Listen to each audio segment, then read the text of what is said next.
Me revoilà. Alors, dans cette vidéo, on va parler plutôt lecture jeunesse. J'ai 5 enfants qui aiment tous les 5 la lecture. Et je vous dis que, en général, je vous parle de mes lectures à moi. Sur mon ancienne chaîne, je vous parlais aussi des lectures de mes enfants. Quand on allait à la médiathèque, je vous montrais tout ce qu'ils prenaient également.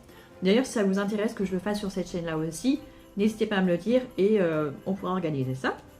Et donc là, je vais vous montrer les dernières coups de cœur, enfin, sans que ce soit forcément des coups de cœur, mais en tout cas, les dernières lectures que mes enfants ont aimées. Je vais passer sur chacun d'eux, comme ça, en fonction des âges et du sexe, vous pourrez peut-être avoir des petites idées si vous n'avez pas fini vos cadeaux de Noël. Alors, je vais commencer par mon fils aîné, qui a 12 ans et demi. Alors, lui, c'est un geek, mais un total geek. Donc forcément, ça se ressent dans ses lectures. Son magazine préféré, je ne l'ai pas là parce que je l'ai déjà rendu, c'est le Geek Junior, qui est disponible à la médiathèque, qui aborde tout ce qui est thème autour de la programmation informatique, des jeux vidéo, mais enfin vraiment l'informatique au sens large, vraiment très très large, c'est très intéressant pour les ados. Je sais plus à partir de quel âge, mais c'est dans le coin ado, donc ça doit être à partir de 11-12 ans. Et franchement, il y a plein de choses très intéressantes. Il l'adore, il y en a un par mois.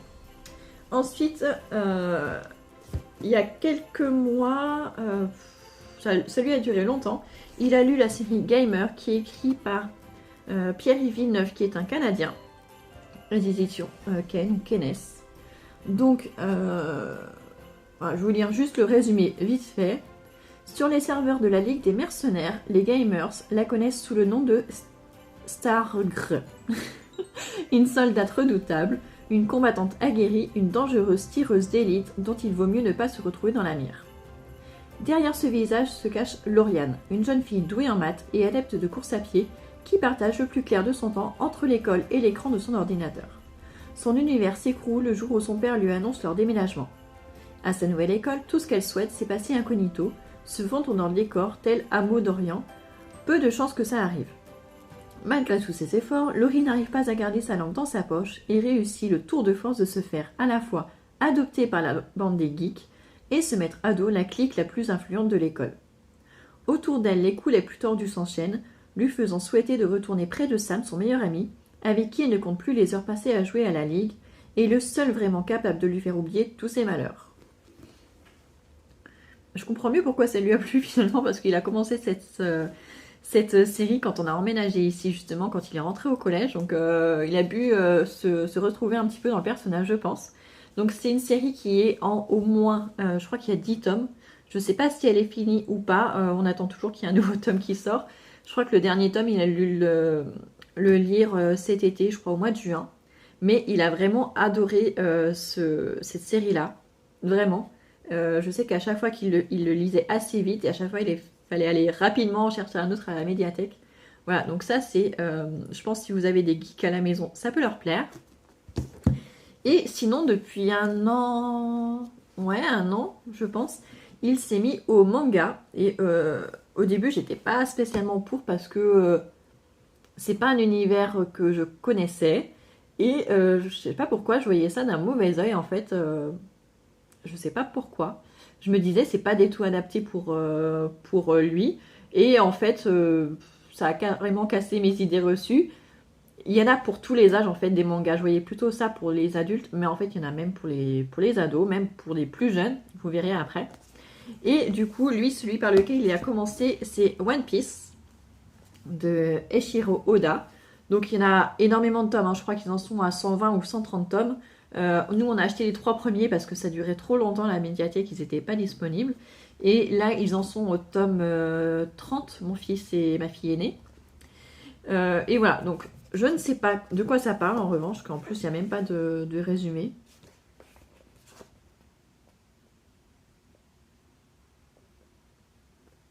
Voilà, je ne sais pas du tout de quoi ça parle, honnêtement.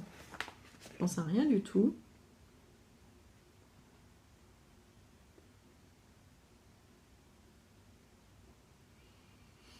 À l'occasion de l'écriture de ce manga, je me suis beaucoup documentée sur les pirates, mais je n'ai trouvé aucune trace écrite de ceux qui m'avaient fait rêver durant mon enfance.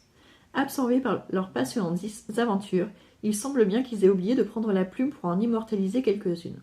Je vous jure, ces pirates, ils ne nous facilitent pas la tâche. Bon, bah j'imagine qu'il y a sûrement des histoires de pirates.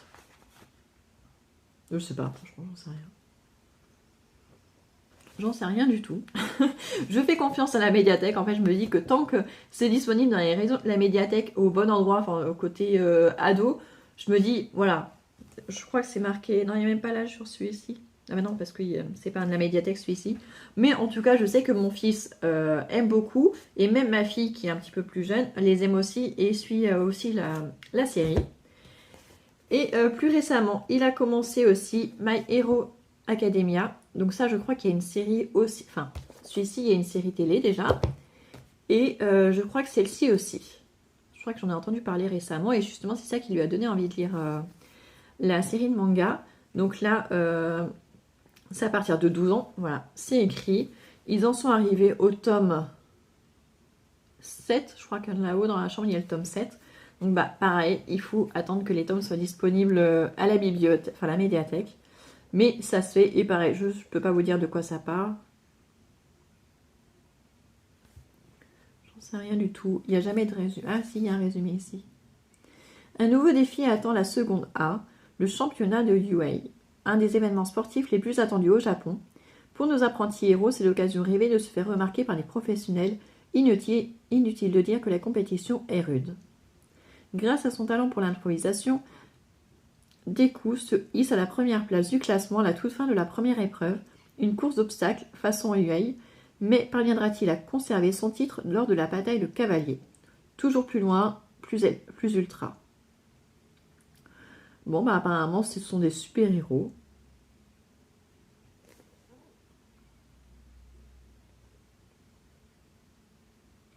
Voilà. Bon, en tout cas, l'univers japonais, ça attire beaucoup mon fils. Donc voilà. Et je sais qu'il lit également, il a commencé Naruto. Et je crois qu'il a commencé aussi, il avait bien aimé Spice X Family. Il l'a pas terminé. Mais pareil, les tomes sont tellement difficiles à obtenir que des fois, il oublie en fait. Quand ils sont pas disponibles. Et ça tourne énormément. Le rayon manga, il tourne énormément à la médiathèque. Donc voilà pour mon fils aîné, donc le magazine Geek Junior et la série Gamer plus plein de mangas différents. Donc ça c'est mon fils qui a 12 ans et demi. Ensuite, ma fille qui a presque 11 ans. En ce moment, j'ai remarqué qu'elle ne lisait plus de romans. Mais le dernier roman, enfin oui, le dernier roman qu'elle a lu et... On a eu un autre entre-temps qu'elle a beaucoup aimé, mais je me souviens pas du titre. Mais en tout cas, elle a beaucoup aimé Nevermore, qui est une trilogie. Donc là, c'est le tome 1. Les défis de Morrigan Crow. En fait, c'est une jeune fille qui a, je crois, 10 ans. Et il était écrit qu'elle allait mourir le jour de ses 11 ans. Et le jour de ses 11 ans arrive à grands pas. Et en fait, elle va devoir s'enfuir. Je crois qu'elle va quitter la planète, aller vers une autre planète pour pouvoir survivre à ce jour-là. Donc elle va passer des épreuves et tout ça. Enfin, c'est assez chouette apparemment, elle a lu les 3 à la suite. Et il y a une BD qui vient de sortir du tome 1 il n'y a pas longtemps, ça a été adapté en BD, pardon. Et ça a l'air très chouette aussi. Donc voilà, c'est des gros romans, mais ça se lit apparemment assez facilement. Donc il y en a 3, donc ça elle a beaucoup aimé. Elle a aimé un livre plus récemment, mais je me souviens pas du titre du tout. Elle a beaucoup aimé en fait parce que l'héroïne dans le...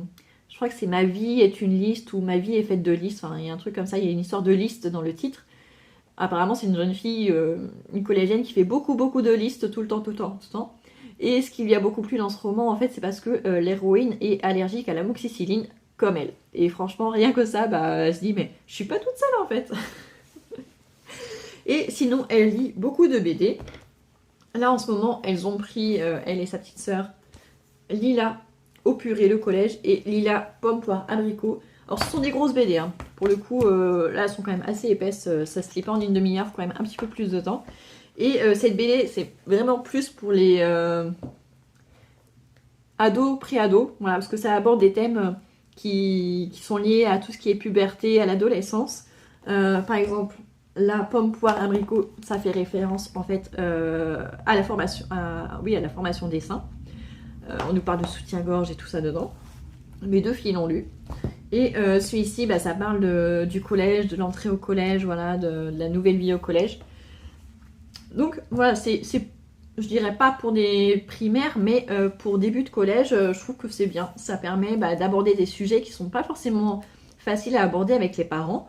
Voilà, tout le monde n'est pas à l'aise avec ces sujets-là. Et je trouve ça bien que ce soit en BD. Voilà, donc Lila, si vous avez des enfants, des filles qui se posent des questions. Et sinon, elle adore aussi les Sisters. Pareil, elles connaissent la série télé qu'elle regarde, la plus petite, elle les regarde en boucle. Et du coup, à chaque fois, quand il y en a disponible à la bibliothèque, elles prennent aussi les Sisters. Et j'ai envie de dire, pour les filles, il y a énormément de BD. Il y a les carnets de cerises, il y a le blog 2 avec différents prénoms de filles. Il y a la série de BD Lou. Enfin, il y en a vraiment énormément. Donc, je ne pourrais pas tous les citer. Mais en ce moment, elles lisent ça. Et franchement, c'est une de leurs séries préférées en BD. Et sinon...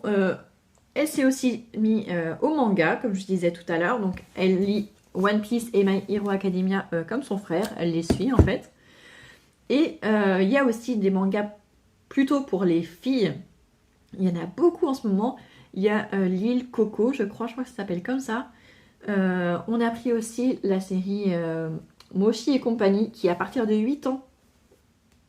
Donc, comme je disais, il y en a vraiment pour tous les âges. Et c'est très mignon, en fait, ça me fait penser un petit peu à... comment ça s'appelle? Au jeu sur la Switch. Comment ça s'appelle? J'ai un gros blanc. Animal Crossing. Oui, c'est ça, Animal Crossing. Je trouve que ça me fait un petit peu penser à ça, Mochi et compagnie. C'est très, très, très mignon. Et elles ont bien aimé. Mais il y en a plein d'autres. Là, je les ai plus en tête parce que... on en voit tellement passer, on emprunte tellement de livres que franchement, il faudrait qu'on les note parce qu'on va finir par se perdre. Mais voilà, ça c'est très mignon. Je crois que pour l'instant, il n'y a que 6 tomes en tout cas à la médiathèque. Je ne sais pas s'il y en a plus. Mais voilà, ça c'est un des derniers mangas qu'elles ont découvertes et qui est assez chouette. Après, dans le genre BD, mais qui est un peu plus épais, on a plein chez Bayard. Là, on a Zélie et compagnie. Et La Cantoche. Mais je sais qu'il y a Ariol aussi dans la même édition et tout ça. Et c'est vrai que c'est des BD qui sont plus épaisses. Et franchement, les filles les adorent aussi. Et bien sûr, les Mortelladel, qu'elle n'arrête pas de lire, relire. Genre, on en a plein. Enfin là, je les ai même pas toutes prises parce qu'il y en a trop. Je voulais juste vous montrer la couverture parce qu'elles sont belles. En tout cas, celle-ci est jolie. On a celui-là aussi. Donc là, c'est les BD. C'est les Mortelladel BD. Mais ils en font aussi en roman. Il y a aussi Mortelladel en roman. Mortel un jour, mortel toujours.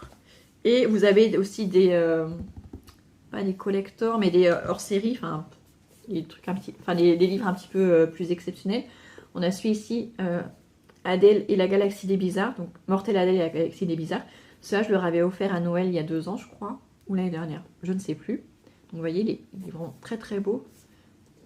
Vous n'avez pas la lumière, mais là, ça brille. Et je leur ai acheté le dernier aussi pour Noël qui est caché pour l'instant. Donc là, je vous avais parlé en fait de la plus grande, mais en fait, ma fille qui va avoir 9 ans dans quelques jours, elle lit à peu près la même chose, à part les mangas. Elle ne lit pas My Hero Academia ni One Piece. En revanche, elle aime bien Mochi. Elle avait lu un autre manga aussi il n'y a pas longtemps, mais je me souviens plus du titre du tout. Et elle adore Mortelladel, c'est un des... Voilà. Et plein d'autres BD que j'ai pas ici. Mais aussi, elle aime beaucoup les J'aime lire. Et les J'aime lire, elle peut les relire des dizaines de fois. Il y en a qu'on a depuis 2016. Oui, je crois que la première fois que je me suis abonnée à J'aime lire, c'était en 2016 ou 2017. Et elle le relit tout le temps. Alors, il y en a qui sont en très mauvais état, les pages s'arrachent et tout ça. Mais parce que quand elle n'a plus rien à lire de la bibliothèque, finalement, elle va pas se retourner directement vers un roman. Elle est plus petite histoire. En fait, elle aime les histoires qu'elle peut lire en une seule fois. Elle n'est pas du genre à garder un livre pour le lire sur plusieurs jours. Elle a beaucoup de mal avec ça. Je pense que ça viendra avec l'âge. Pour l'instant, elle a même à peine 9 ans. Mais en revanche, elle adore les J'aime lire. Il y a des petits romans et des petits morceaux de BD.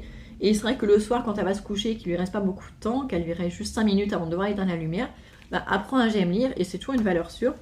Et sinon, pour les 3 grands... ils aiment beaucoup le journal de Mickey. On en a un par semaine. Et c'est un journal, enfin c'est un magazine qui est assez complet. On nous parle des actualités du moment, il y a des choses, il y a des documentaires, il y a beaucoup de BD autour de Donald, mais de tout l'univers de Donald. Il y a les nouvelles sorties de jeux vidéo, enfin il y a vraiment plein de trucs différents. Et voilà, dès qu'ils le reçoivent à la maison, c'est le premier qu'il voit qui le prend et après il faut que les autres attendent. Mais ils aiment beaucoup. Et enfin, les plus petits, ça va aller plus vite. Les plus petits adorent relire tout le temps les mêmes livres. J'ai remarqué ça. Tout le temps, tout le temps, tout le temps. Il suffit qu'ils en prennent un et il faut le lire tous les jours et plusieurs fois par jour. Et en ce moment, leur dernier coup de cœur, c'est Minilou à l'hôpital. Je pensais pas, en achetant ce livre au début, j'avais acheté les loups. Je vais vous chercher le truc.